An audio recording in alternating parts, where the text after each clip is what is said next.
Merci de nous rejoindre pour la seconde partie de notre bien-être. Le thème du jour, c'est les soins post-partum, contexte africain. Et justement, à l'instant, avec notre invité du jour, coach Adjoke ou Essie Olympio, qui est coach en bien-être physique, spirituel et tradithérapeute. Justement, nous avons abordé les questions de ce que c'était, en quoi consistaient réellement que les soins post-partum. Et juste avant la pause, justement, nous vous invitions à nous revenir avec de quoi noter, justement, pour en savoir un peu plus sur les vertus, les avantages, les bénéfices qui découlent de l'utilisation de l'eau chaude, du massage à l'eau chaude, juste après accouchement. Merci beaucoup. Avant de rentrer dans le vif du sujet, j'aimerais parler en même temps des cas des mamans césarisées. D'accord. Oui. Nos grands-mamans, à l'époque, la césarienne, ce n'était pas très répandu. Donc, les soins de tout ce qui est eau chaude, vapeur, étaient adaptés au contexte qui était présent. C'est-à-dire presque pas de césarienne. Accouchement normal par voie basse. Voilà, accouchement normal par voie basse. Donc, eau chaude validée, vapeur validée pour les mamans qui ont accouché par voie basse. Pour les cas d'épisiotomie et de déchirure, on en fait une petite exception. Mais pour toutes ces mamans, c'est validé. Mais c'est interdit aux mamans qui ont eu la césarienne. D'accord. Le bain de vapeur est interdit, oui, aux mamans pour les césarisées. Pour les mamans césarisées. D'accord. Du moins, c'est conditionné par la cicatrisation de l'utérus. D'accord. Parce que ce que j'essaie de faire comprendre aux mamans, parce qu'au début, les mamans n'étaient pas d'accord. Elles disent, j'ai eu la césarienne, je veux aussi avoir mon ventre plat grâce à l'eau chaude. C'est que vos plaies peuvent se réouvrir. Il faut un temps de cicatrisation de l'utérus qui varie selon chaque femme avant de pouvoir appliquer, faire ces massages à l'eau chaude. Donc ça, c'est interdit. C'est vous mettre en danger. En tout cas, moi, je ne le conseille pas. D'accord. Oui. Il y a d'autres manières de pouvoir arriver à la remise en forme efficace sans utiliser l'eau chaude, du moins les premiers mois pour les mamans césarisées. D'accord. C'est très important pour moi. Pour les mamans césarisées, ce n'est pas la bonne méthode, non. Mais il y a d'autres méthodes quand même pour les aider à vite récupérer, surtout le ventre plat, après donc l'accouchement. Voilà. Alors, qu'en est-il donc des bienfaits pour celles qui ont accouché par voie basse? Voilà. Pour celles qui ont accouché par voie basse, ces massages à l'eau chaude font beaucoup de bien à leur bassin. D'accord. Ces bains de vapeur font beaucoup de bien à leur périnée. D'accord. Font beaucoup de bien à l'utérus. D'accord. Voilà. Si nous prenons le massage du ventre avec la serviette chaude, il y a le massage avec du sable chaud. Bon, chaque région africaine avec sa spécialité. Voilà. Mais moi, je vais plus mettre l'accent sur le massage du ventre avec la serviette chaude. Classiquement, ça se fait debout. La femme, avant la douche, on lui chauffe de l'eau. Elle trempe la serviette dans l'eau chaude. Elle presse et elle le pose sur le ventre. Elle peut le faire elle-même. Oui. Elle peut en prône, vu on vit solo dans les grandes villes et qu'on doit avoir nos ventres plats dans les grandes villes, en prônant, fait à la guerre comme à la guerre, donc on prône ça à faire toute seule.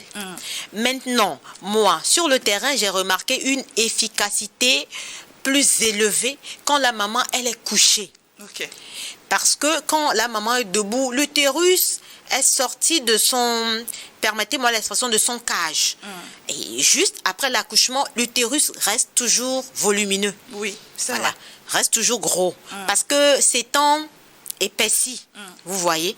Donc, il y a quand même du volume. Donc, quand on fait cette technique en restant debout, il faut exercer beaucoup de pression et ça fait mal aux mamans. Et avec tout ce qu'elle a eu comme traumatisme, il ne faut pas lui faire mal, il faut la chouchouter.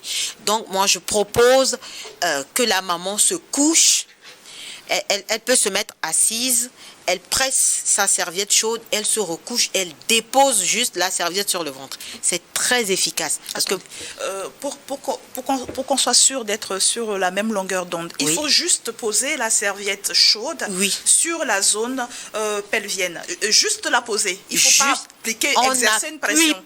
Pas de pression. Ah ben j'étais dans le faux, moi. Pas de pression. Il ne faut pas appuyer. Faut pas appuyer. Quand c'est la technique de coucher, oui, faut pas appuyer. Ce qui n'est pas le cas quand c'est la technique de debout. Parce que quand on est debout, l'utérus est sorti. Quand on appuie, on relâche, ça ressort. Voilà. On appuie, on relâche, ça ressort. C'est pas très rapide. C'est pas efficace. Rapidement, je veux dire. Voilà. Donc, avec la position couchée, l'utérus est déjà dans son cage. Donc, l'eau chaude fait une magie sur l'utérus. C'est que l'eau chaude accélère la résorbation de l'utérus. L'utérus s'étant affiné et étant devenu plus volumineux pour pouvoir contenir le bébé, il faut un certain temps pour qu'il retourne à sa place, à sa taille normale et à sa place. Maintenant, l'eau chaude accélère cela. Et c'est ce que nos grands-mamans ont compris. Mais la technique du coucher, ça va plus vite. D'accord. Selon votre expérience sur le terrain. Selon mon expérience sur le terrain. Est-ce qu'il y a une alimentation qui est conseillée juste après accouchement? Est-ce qu'il y a des choses qu'il vaut mieux éviter de manger? Est-ce qu'il y a d'autres qu'il faut favoriser ou privilégier? Voilà. Il y a une alimentation, mais moi, comme j'aime chouchouter les mamans, il ne faut pas trop frustrer la maman. Moi, ce que je conseille, c'est qu'elles introduisent des fruits primordialement pour avoir le lot de vitamines. Et, comment dirais-je, introduire des tisanes naturellement, des tisanes naturelles à base de plantes, d'écorces, voilà, qui ont ces propriétés cicatrisantes. D'accord. Qui ont ces propriétés antidouleurs. Vu que tout le bassin, tout le bas-ventre reste douloureux pendant longtemps, là, qui ont ces propriétés anti-anémie. Parce que ce qui piège aussi beaucoup de mamans, c'est que comme elles ont pris du poids avec la grossesse, quand elles accouchent, le poids ne revient pas forcément rapidement à la normale. Elles gardent ce surpoids et elles se mettent à faire des régimes, ce qui est une aberration pour une maman. Ah, il faut pas. Pas de régime maigrissant pour une maman qui vient d'accoucher. Il faut le faire combien de temps à peu près après? Comme vous aimez les régimes, je ne vais pas encore en parler. D'accord. Ce que moi je propose, c'est d'accompagner ce corps à ne serait-ce que, comment dirais-je, oublier la douleur, oublier le traumatisme qu'il vient de vivre. Et surtout, comment dirais-je, prendre des produits contre l'anémie. Ce n'est pas parce qu'on est en poids qu'on a forcément le volume sanguin qu'il faut. Voilà. Ça fatigue beaucoup les mamans. Donc, mangez comme vous en avez envie. Évitez l'eau froide, les boissons froides et tout ce qui est frais. Gazeux, merci. Gazeux. Mais intégrez beaucoup de fruits. Parce que qu'elles n'oublient pas qu'elles allaitent. Voilà, tout ce qu'elles mangent, désormais, il y a un petit être à côté qui va prendre aussi. Voilà.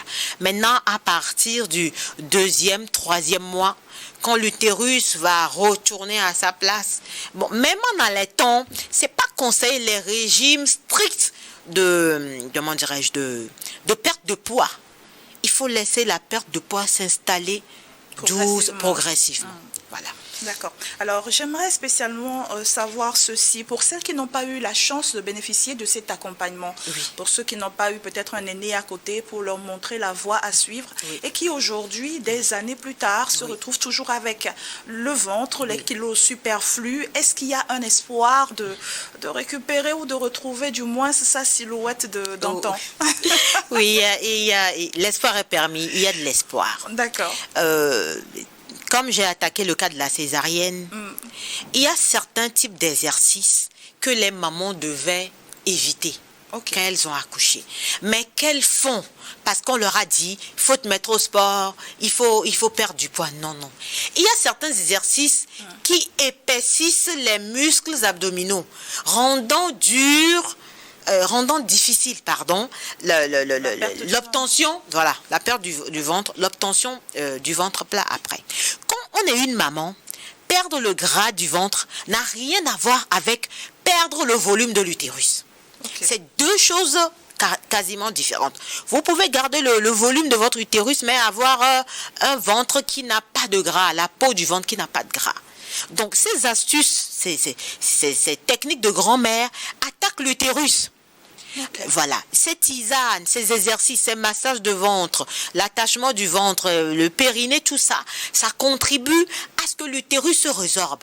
Donc quand l'utérus revient à sa place, après la petite guerre à livrer sera juste pour enlever le gras qu'il y aura sur le ventre.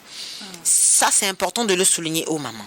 Donc pour celles qui n'ont rien pu faire, qu'est-ce qu'il faut faire? Qu'elles évitent ces exercices physiques qu'elles font, qui font que leur ventre s'épaississe. Exemple d'exercice qui fait épaissir le ventre. Oh, les abdos classiques qu'on voit, c'est-à-dire faire ça, oui. Je ne sais pas comment on appelle ça, les professionnels. Les abdos, oui. Oui, il faut éviter ça. Ah ouais? Oui. Faut éviter. Quand on vient, il faut éviter ça. C'est des exercices qui traumatisent l'utérus. Ok. Et moi, je suis contre tout ce qui traumatise l'utérus. Il a déjà eu sa dose. C'est des exercices en tout cas, il a eu sa dose. Oui, c'est des exercices qui traumatisent l'utérus. D'accord. À la place que la femme s'attache le ventre avec des pagnes, ou bien s'attache le ventre, mais ajoute la gaine ou la gaine au boulot et attache le ventre à la maison. Elle retrouvera son ventre plat. Après, elle peut faire d'autres exercices pour faire travailler d'autres zones du corps. Ok. Mais faut laisser. Abdos, vous n'êtes pas pour du tout. Non. D'accord. Alors, de plus en plus, on remarque que les femmes sont sujettes à la dépression postpartum, au baby blue, mais elles ont honte, elles sont gênées d'en parler du fait de la crainte d'être taxées de mauvaises mères. Est-ce que dans la tradition ancestrale ou dans les us et coutumes, est-ce que cet accompagnement-là peut permettre à la mère de se sentir mieux et d'éviter cette dépression postpartum? Oui, nos grands-mères ont pensé à tout. Ah, c'est votre leitmotiv, on dirait. Oui, nos grands-mères avaient déjà tout le savoir-faire. C'est peut-être la transmission qui a eu des soucis, mais le gros du traumatisme de la femme après l'accouchement, c'est la modification de son corps. Donc nos grands-mères se sont attaquées à ça en faisant ces soins dont on vient de parler. La femme progressivement, un mois, deuxième mois, elle recommence par retrouver sa silhouette d'antan. Il y a l'autre aspect caché qui est tabou pour les femmes, c'est la sexualité. Et c'est la sexualité. La femme ne retrouve plus, du moins pas en même temps le désir, la libido, même au niveau du vagin, le vagin n'est pas forcément tout de suite, ne reprend pas forcément tout de suite son élasticité. Ce qui la bloque, parce qu'elle se dit, monsieur, ou bien l'homme, comment il va prendre ça? La crainte des paix vaginaux, permettez-nous de nous exprimer. Les paix vaginaux qui sont un réel problème. Oui, ça c'est un vrai problème et l'attachement du vagin aide à ça. Oui. Donc une femme qui s'est déjà mise dans ce moule de soins au début, elle retrouve tout progressivement et déjà au deuxième mois, troisième mois, ces questions ne se posent plus.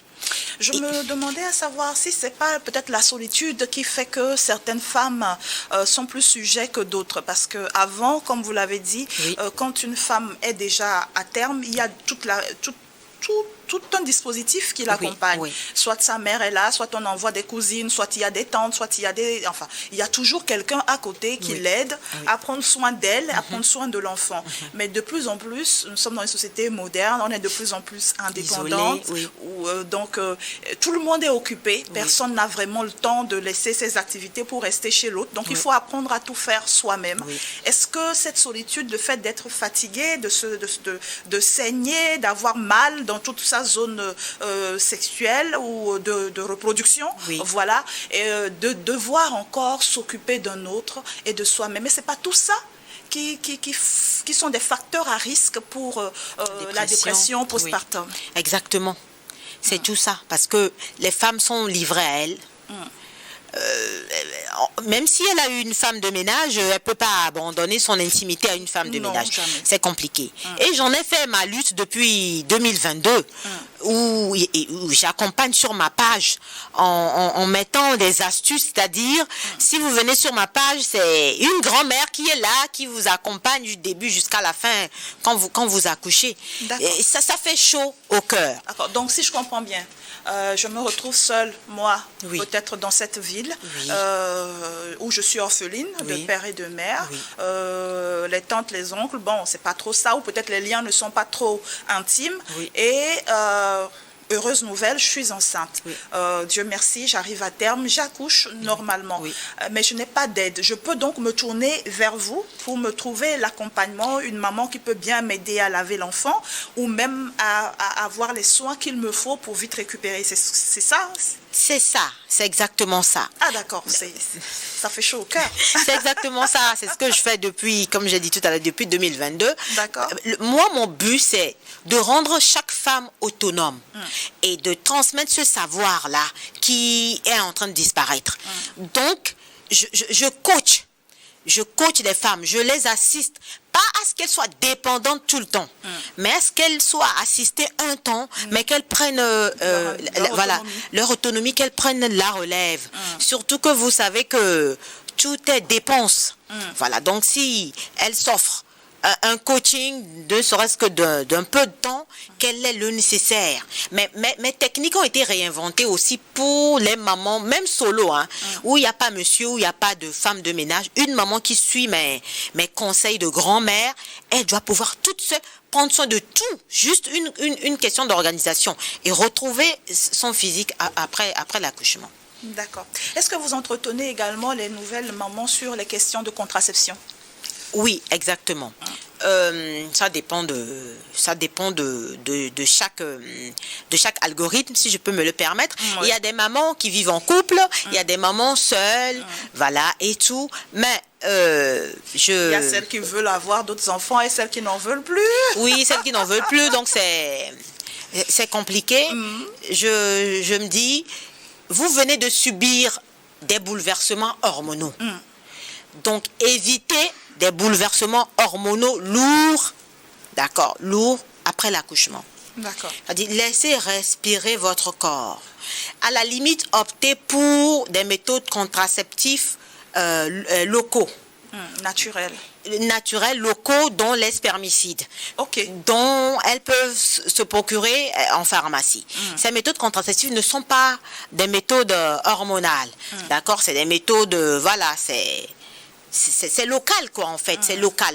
La zone ciblée, elle est locale. C'est celle hormonale que vous n'encouragez pas? Je n'encourage pas au début. Il faut laisser vraiment reposer le corps, laisser les hormones revenir, recommencer par sécréter normalement avant de penser à tout ça. Donc, c'est ce que je conseille vivement aux mamans. D'accord. Je pense que le temps imparti à cette émission arrive à sa fin. Un dernier conseil à l'endroit d'une maman qui est à terme en ce moment, peut-être, et qui nous suit. Une maman qui est à terme en ce moment, tu n'es pas seule. Et même si tu vis seule, il y a des conseils qui sont là, qui gravitent autour de toi à appliquer pour ne pas vivre ton postpartum toute seule. Il faut éviter de vivre son postpartum toute seule. D'accord. Merci. Merci infiniment pour nous avoir consacré un peu de votre temps. J'espère qu'on aura l'occasion de discuter sur d'autres sujets. Merci à vous. Quant à vous, fidèles téléspectateurs, je vous donne rendez-vous la semaine prochaine pour un nouveau numéro de Notre Bien-être. Portez-vous bien, prenez grand soin de vous. N'oubliez pas, on ne vit qu'une fois et la vie, il faut la chérir.